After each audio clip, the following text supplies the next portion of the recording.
Welcome. In this rather short video, we're going to have a look at a useful source of online information on Android development, and it's going to cover quite a wide range of things. It's going to be, well, actually Google provides itself, and as part of this module I'm assuming that you will actually be actively exploring the content of this and using it to help support and to develop your Android programming skills.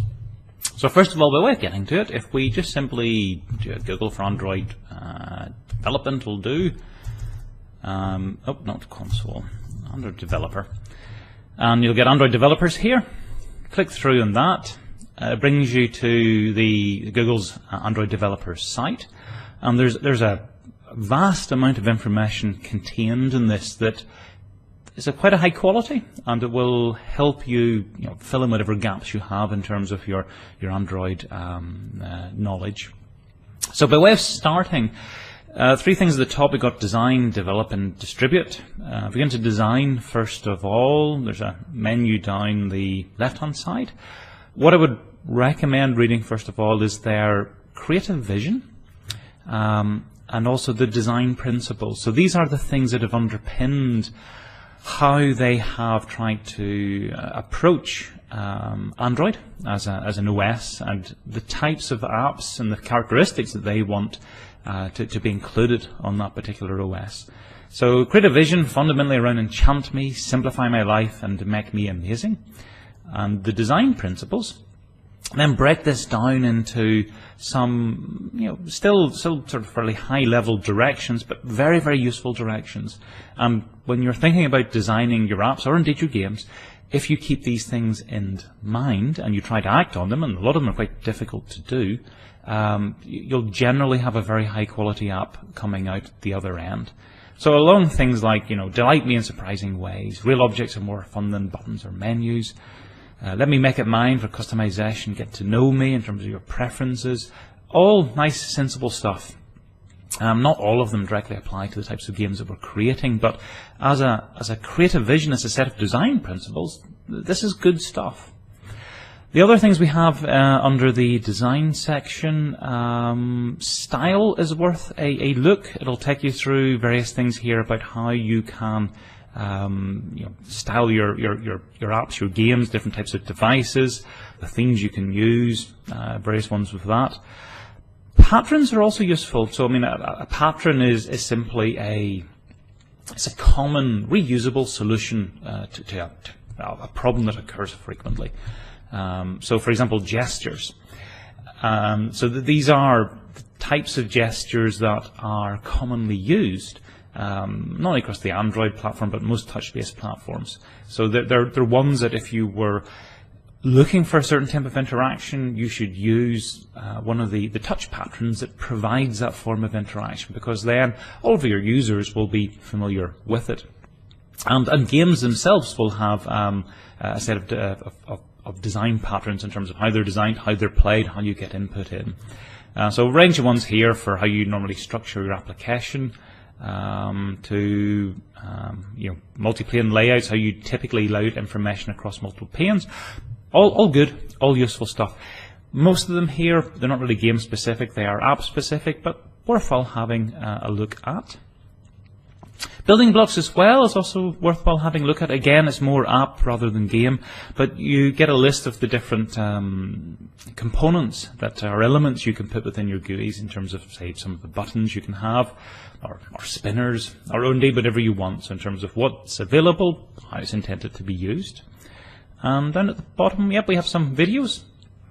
These are, if you have a bit of time, they are worthwhile listening to. So they cover a range of the design aspects in terms of, for example, here's one looking at the overview about the design principles, about structure in general, and so on. So they're a nice way of getting an overview of the content that's contained within the other pages.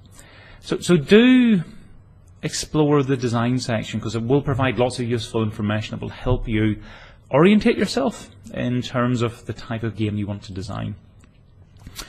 Develop section then, next one across. This is probably you'll spend more of your time.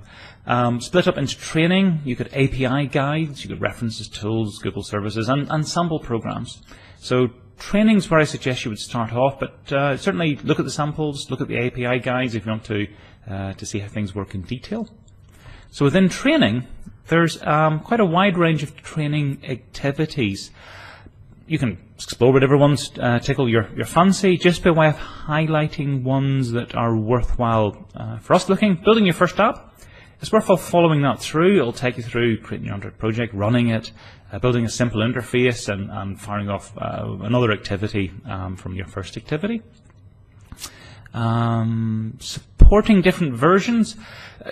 We're fundamentally assuming we're just going to support the latest and greatest, but they're in this here. It's worthwhile for having a look at this here for the types of devices. So this will cover different languages, different screen sizes, different platform versions. So that's the degree of variation that we can have across the devices we could be deploying to.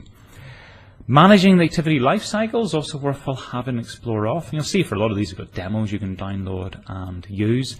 This one will look at the lifecycle in terms of how we create and destroy, start and stop, sort of pause and resume, or different activities and any fragments we have within them.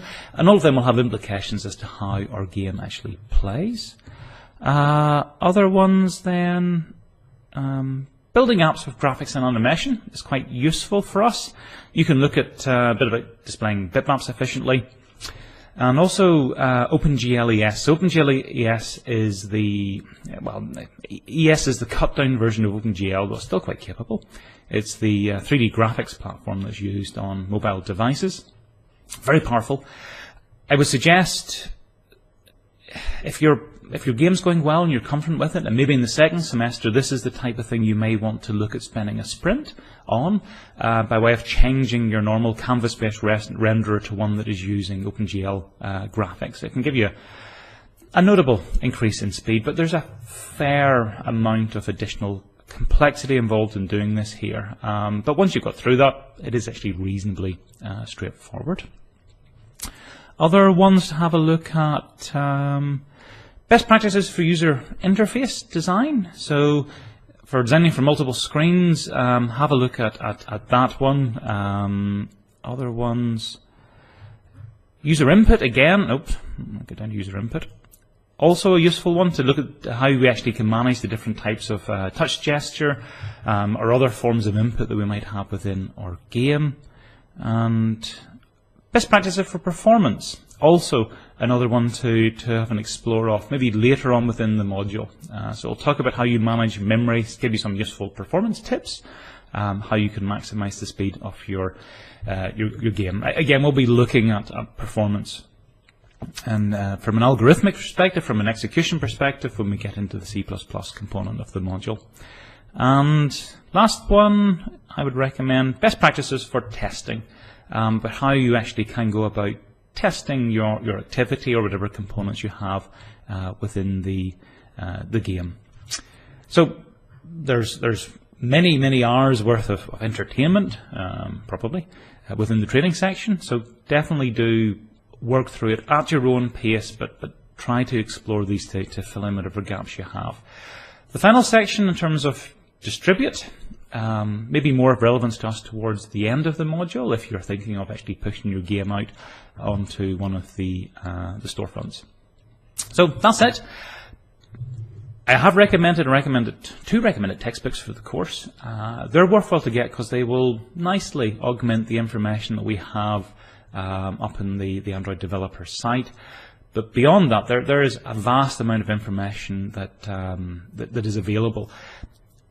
I would recommend browsing through this, getting a feel for what's there, and then whenever you feel that you need to know something, then going and actually drawing down that information and learning about it. So hopefully of use.